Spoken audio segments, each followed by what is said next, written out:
All right, I'm here at the PO conference. I have Kassim here, and I'm wondering what topic does he want to talk about? Kassim, what topic do you want to talk about today? Oh, what topic? So many topics to talk about. I feel like the hot topic has been AI within product ops. So maybe we can talk about that. Yeah, let's do this. Let's do this. So, what's the most impactful area that you want to talk about in that area?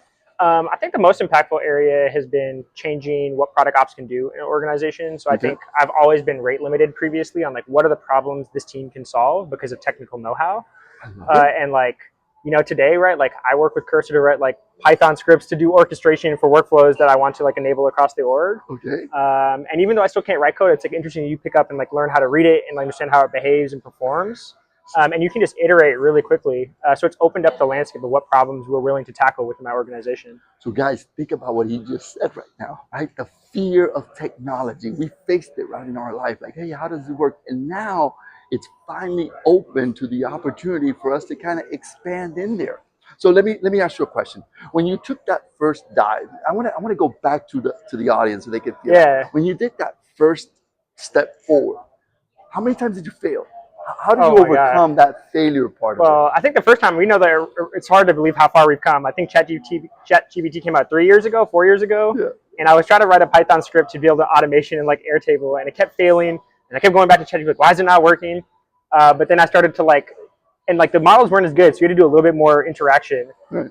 But when I got the first time, I was actually wasn't an Airtable. It was like a Python script or a Google Apps script. I was trying to connect and do a migration from Google Sheets to Airtable. Okay. And then when I realized I could tell like all our product org that they didn't have to do any manual data entry to migrate systems, that I had automated that for them. I didn't ask for like IT ops or ask for Wow. like an engineering function to help me.